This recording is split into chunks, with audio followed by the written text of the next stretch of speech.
वो बहुत बेहतरीन कौम है। मैं लोगों की बात कर रहा हूँ, मैं आम आम जनता की, आम पब्लिक की बात कर रहा हूँ। बहुत रिस्पेक्ट देते हैं, बहुत प्यार करते हैं। यहाँ पे स्ट्रगल एक आर्टिस्ट की बहुत ज़्यादा है एज़ कम्पेयर टू इंडिया।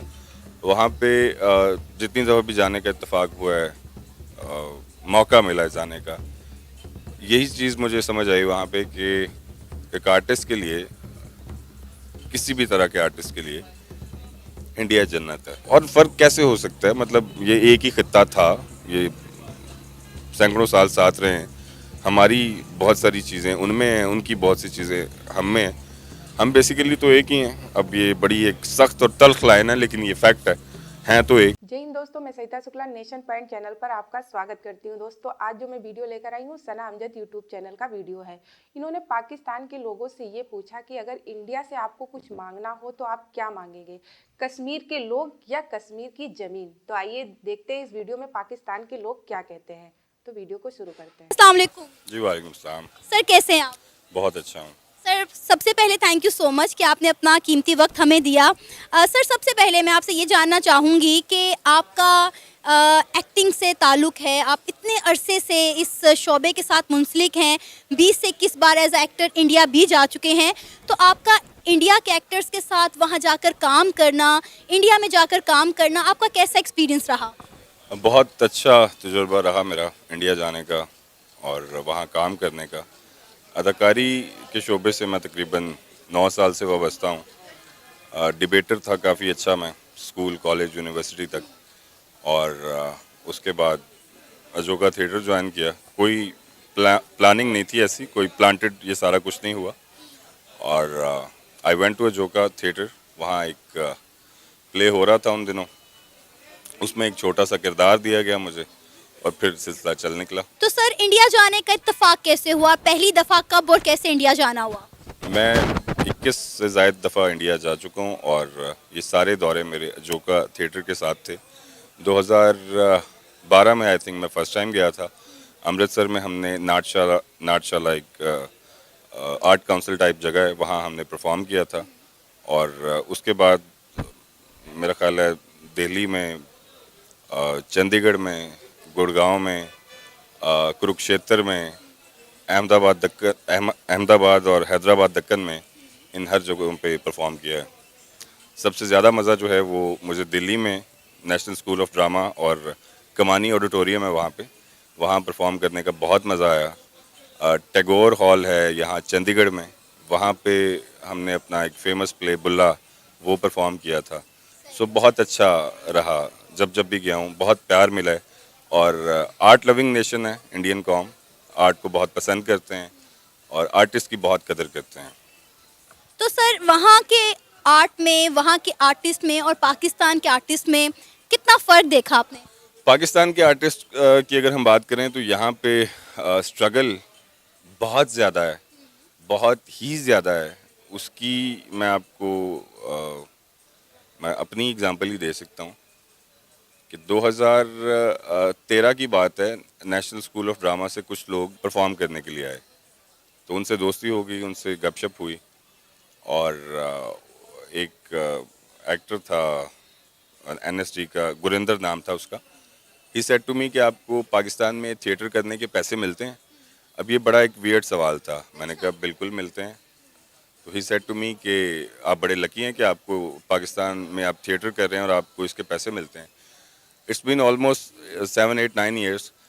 उस दौरे में जितने लोग वहाँ से आए थे यहाँ, उनको मैं मुख्तलिफ़ फ़िल्मों में, बॉलीवुड की अच्छी फ़िल्मों में बड़े बड़े अदाकारों के साथ काम करते हुए देख रहा हूँ। उसकी सबसे बड़ी वजह ये है, ये सारी तमहीद बांधने की रीज़न ये है कि आर्टिस्ट के लिए एक जो है वो एक स्ट्रक्चर्ड चीज़ें हैं वहाँ पे। आप नेशनल स्कूल ऑफ ड्रामा से आप तालीम हासिल करते हैं, उसके बाद आपको मौके मिलते हैं। अगर आप थिएटर से आपका ताल्लुक़ है या किसी और आप टीवी या फिल्म के साथ, तो आपके पास मौके बहुत ज़्यादा हैं। When it come to Pakistan and specially when it come to me, मैं आपको अपना एक्सपीरियंस शेयर कर देता हूँ। It's been almost 9 years. मैंने मोर देन 400 थिएटर परफॉर्मेंसेस की हैं अक्रॉस द वर्ल्ड। अमेरिका तक गया हूँ मैं परफॉर्म करने अपने ग्रुप के साथ ही। और 13 से ऊपर सीरियल किए हैं मैंने। अभी इस वक्त जब मैं आपसे बात कर रहा हूँ तो इस वक्त भी मेरे 3 सीरियल मेन स्ट्रीम चैनल्स पे चल रहे हैं, एक जियो पे चल रहा है, 2 एयरवाई पे चल रहे हैं। लेकिन अभी भी ये इतना काम करने के बाद भी जब आप यहाँ पे एक प्रोजेक्ट ख़त्म करते हैं तो आपको पता नहीं होता कि नेक्स्ट प्रोजेक्ट कब मिलेगा आपको। ये एक सबसे बड़ा इशू है यहाँ पे। और भी मसाइल हैं, लेकिन यहाँ पे स्ट्रगल एक आर्टिस्ट की बहुत ज़्यादा है एज़ कम्पेयर टू इंडिया। वहाँ पे जितनी दफ़ा भी जाने का इत्तेफाक हुआ है, मौका मिला है जाने का, यही चीज़ मुझे समझ आई वहाँ पे कि एक आर्टिस्ट के लिए, किसी भी तरह के आर्टिस्ट के लिए इंडिया जन्नत है, आई वुड से। तो सर क्या इंडिया जाना, वहाँ का वीज़ा हासिल करना इजी है? क्या आम आदमी ये कर सकता है? और आर्टिस्ट के लिए कितना आसान है, कितना मुश्किल है? नहीं, बिल्कुल इजी नहीं है, मुश्किल काम है। हमारी जो ऑर्गेनाइजेशन है वो 84 से इंडिया जा रही है परफॉर्मेंसेस के लिए। हम लोग तकरीबन हर साल जाते हैं वहाँ। नेशनल स्कूल ऑफ ड्रामा, वहाँ थिएटर फेस्टिवल होता है सालाना। तो हम पे ये ब्लेसिंग थी कि हमारा एक ताल्लुक़ एक ऐसे इदारे के साथ है कि जो हमें ले जाता है। स्पॉन्सर्स वहाँ से मिल जाते हैं अच्छे, जिसकी बुनियाद पे हमारा वीज़ा लग जाता है। अदरवाइज़ काफ़ी मुश्किल है, आसानी से वीज़ा नहीं मिलता। वहाँ के लोगों का क्या रिस्पांस होता है जब पाकिस्तान से कोई आर्टिस्ट इंडिया जाता है, वहाँ पे परफॉर्म करता है, थिएटर करता है, तो वहाँ के लोगों का क्या रवैया होता है, क्या एक्सप्रेशंस होते हैं? सर पे उठा लेते हैं जी, आसान अल्फाज में।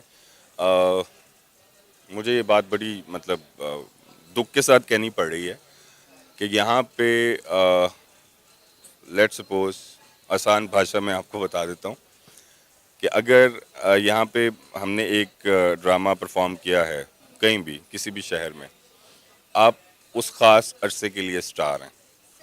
2 घंटे का प्ले है, 2 घंटे तक आप स्टार हैं, उसके बाद आप एक आम आदमी हैं।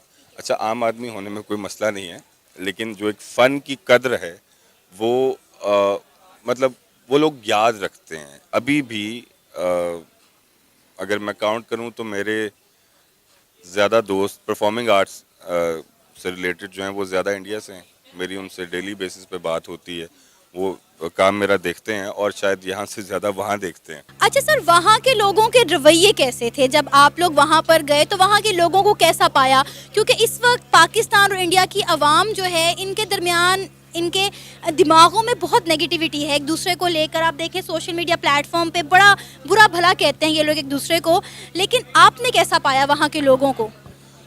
जैसे मैंने आपसे पहले अर्ज़ की कि हमें तो हमेशा बहुत बेहतरीन रिस्पांस मिला है। और अगर वहाँ की पब्लिक की बात की जाए, अभी कुछ दिन पहले भी मैंने आपको एक इंटरव्यू दिया था, उसमें मैंने ये अर्ज़ की थी आपको, वहाँ की पब्लिक बहुत बेहतर है।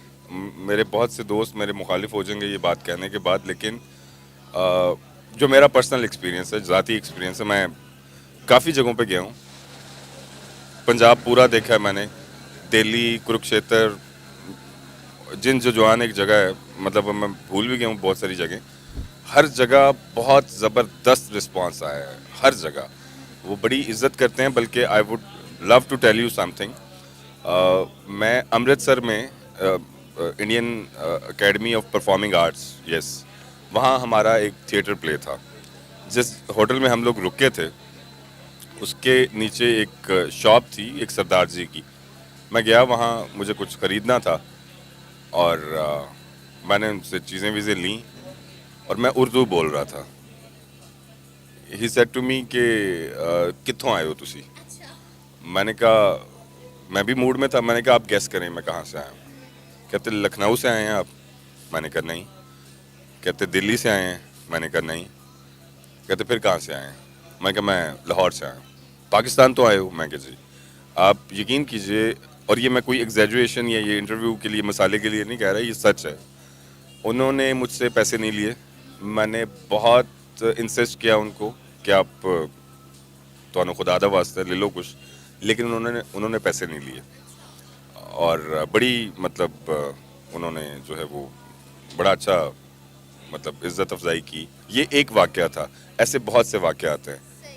अगर मेरे साथ ज़ाती तौर पे कुछ मसला हुआ होता या मुझे किसी नफ़रत का निशाना बनाया गया होता तो मैं डेफिनेटली उसका भी जिक्र करता, लेकिन ज़ाती तौर पे मेरा कोई ऐसा तजुर्बा नहीं है। बल्कि हम प्राउडली बताते थे कि मैं पाकिस्तान से हूँ, मैं लाहौर से हूँ, और ये बताने के बाद इज़्ज़त ज़्यादा मिलती थी। तो मैं तो कैटेगोरिकली ये कहूँगा कि वो बहुत बेहतरीन कौम है। मैं लोगों की बात कर रहा हूँ, मैं आम आम जनता की, आम पब्लिक की बात कर रहा हूँ। बहुत रिस्पेक्ट देते हैं, बहुत प्यार करते हैं। रही बात नफ़रतों की और ये सारा, तो ये अगर आप मीडिया की बात करें तो अर्नब गोस्वामी को वहाँ भी कोई मेरा ख्याल है पसंद नहीं करता। वहाँ के जो जो सेहतमंद दिमाग हैं, जो अच्छे दिमाग हैं, वो उसे पसंद नहीं करते। और यहाँ के जो इस किस्म की सोच रखने वाले या इंतहा पसंद हैं। दोस्तों आपने वीडियो देखा, पाकिस्तान के लोगों से बात की गई कि अगर आपको इंडिया से अगर मांगना हो तो आप कश्मीर के लोग मांगेंगे या कश्मीर की जमीन। तो ज्यादातर लोगों ने जमीन और लोगों के बारे में बोला, क्योंकि उन्होंने ये बोला कि कश्मीर के जो लोग हैं उनके साथ में बहुत ज्यादा अत्याचार होता है। इंडिया ने जबरन कब्जा कर रखा है कश्मीर पे, इसीलिए वहां के मुसलमानों के साथ बहुत जुल्म होता है। और मुसलमान हमारे भाई हैं, हम उनको चाहेंगे कि वो हमारे पास आए, और अगर वो आएंगे तो उनकी जमीन भी उन्हीं की है, क्योंकि उस जमीन के वो हकदार हैं। मतलब इनको सिर्फ मुसलमान कश्मीर में ही दिखाई दे रहे हैं। अरे दुनिया में इतनी कंट्री हैं, वहां भी तो मुसलमान रहते हैं। अरे चाइना की बात करो ना, बल्कि चाइना में साफ साफ दिखता है कि वहां के मुसलमानों के साथ में जुल्म होता है। उनको नमाज नहीं पढ़ने दिया जाता, उनको रोजा रखने नहीं दिया जाता है, वो दाढ़ी नहीं रख सकते हैं, बुर्का नहीं पहन सकते हैं। तो ये सारी चीजें इनको बिल्कुल भी दिखाई नहीं देती, दिखाई भी देती हैं लेकिन ये चाइना के खिलाफ बिल्कुल नहीं बोल सकते हैं। इनको सिर्फ बोलना होता है इंडिया के मुसलमानों के लिए और कश्मीर के मुसलमानों के लिए। इन्होंने बोला कि कश्मीर हमारा ही था, 1947 में कश्मीर हमारा था। अगर भैया कश्मीर तुम्हारा था तो तुमने इतने हमले क्यों कश्मीर में करवाए कि वहां के जो लोग थे वो दूसरे दूसरे देश में जाने लगे? क्योंकि पाकिस्तान ने इतना ज्यादा वहां पे जुल्म ढा दिया था कि कश्मीरी परेशान हो गए थे। जो वहां के राजा थे हरी सिंह ने, उन्होंने भारत के साथ में मिला। अगर पाकिस्तान कश्मीर के साथ में अच्छा कर रहा होता तो जो वहां के राजा थे वो पाकिस्तान से मिलते ना, वहां आके इस चीजों को सॉर्ट आउट करते, ना कि जाके इंडिया में करते। लेकिन पाकिस्तान ने कभी भी कश्मीर के साथ में अच्छा नहीं किया है, सिर्फ ये बोला है कश्मीर हमारा है, पाकिस्तान का हिस्सा है कश्मीर, वहां पे जुल्म हो रहा है। इनको ये सारी चीजें नहीं दिखाई दे रही है कि इंडिया कितना ज्यादा बेहतर कश्मीर को बना रहा है। आज कश्मीर के हालात इतने ज्यादा अच्छे हैं कि लोग वहां पर आराम से रह रहे हैं, उनको हर सुविधा दी जा रही है, एजुकेशन दिया जा रहा है, हर एक मामले कश्मीर आगे बढ़ रहा है। लेकिन इनको ये सारी चीजें नहीं दिखाई दे रही, इनको दिखाई बस ये दे रहा है कि वहां पर बहुत ज्यादा जुल्म हो रहा है। भैया वहां की चीजों को मत देखो, ना तुम कश्मीर की बराबरी कर सकते हो, ना तो तुम इंडिया की बराबरी कर सकते हो, और ना ही जो तुमसे अलग हुआ तुम्हारा देश बांग्लादेश है उसकी बराबरी अब तुम कर सकते हो। तुमको अगर सोचना है तो तुम अपने देश के बारे में सोचो, जो उसके हालात हो गए हैं उनके बारे में बात करो। कश्मीर का मैटर अब बंद कर दो, क्लोज कर दो, क्योंकि ये तुम्हें मिलने वाला है नहीं। तो दोस्तों कैसा लगा हमारा वीडियो हमें कमेंट सेक्शन में जरूर बताइएगा, और हमारे चैनल को सब्सक्राइब करना नहीं भूलिएगा। हम मिलते हैं आपसे एक नई वीडियो के साथ, तब तक के लिए धन्यवाद।